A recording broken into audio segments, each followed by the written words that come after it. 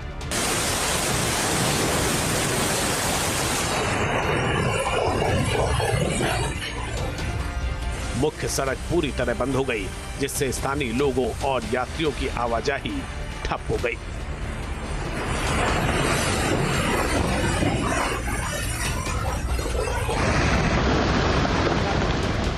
उधर धारचूला के तिनतोला के पास कैलाश मानसरोवर यात्रा मार्ग पर भी लगातार बोल्डर गिरने की घटनाएं सामने आई।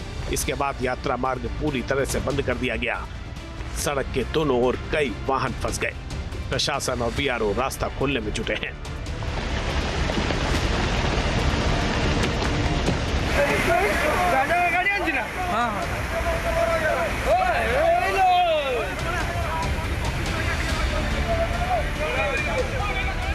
पहाड़ी नहीं बल्कि मैदान में भी मानसून का कोहराम दिखाई दे रहा है। कई दिनों से हो रही तेज बारिश के बाद ओडिशा में बाढ़ का संकट गहरा गया है। जाजपुर जिले के किमरी पाड़ा पंचायत के बांका साही में नदी का करीब 200 फुट ऊंचा तटबंध टूट गया। इससे बड़ा कटाव हो गया। स्थिति इतनी गंभीर है कि 5 में से 4 पंचायतों के लगभग 40 गांव पूरी तरह पानी में डूब गए हैं।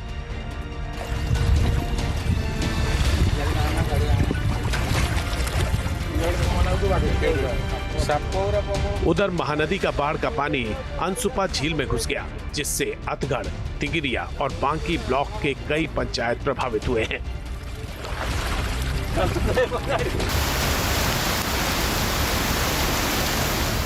मध्य प्रदेश के खंडवा में स्थित तीर्थ नगरी ओंकारेश्वर भी मूसलाधार बारिश की चपेट में है। यहाँ लगातार बारिश के कारण नर्मदा नदी का जलस्तर बढ़ गया है, जिसके चलते प्रशासन ने एहतियातन नौका विहार पूरी तरह बंद कर दिया।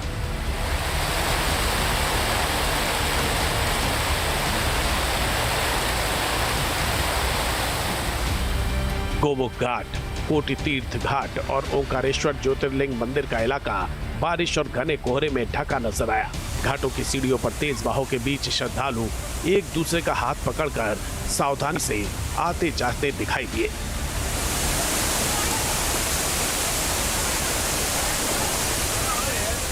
प्रशासन ने श्रद्धालुओं से नदी किनारे न जाने और सुरक्षा निर्देशों का पालन करने की अपील की है।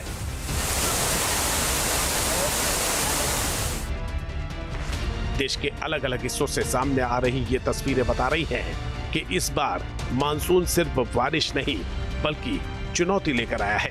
कहीं नदियां उफान पर हैं, कहीं पहाड़ दरक रहे हैं, तो कहीं बाढ़ लोगों के घरों तक पहुंच चुकी है। ऐसे में प्रशासन लगातार अलर्ट पर है, लेकिन सबसे बड़ी जिम्मेदारी आपके मौसम विभाग और स्थानीय प्रशासन की चेतावनियों का पालन करें। TV news nation.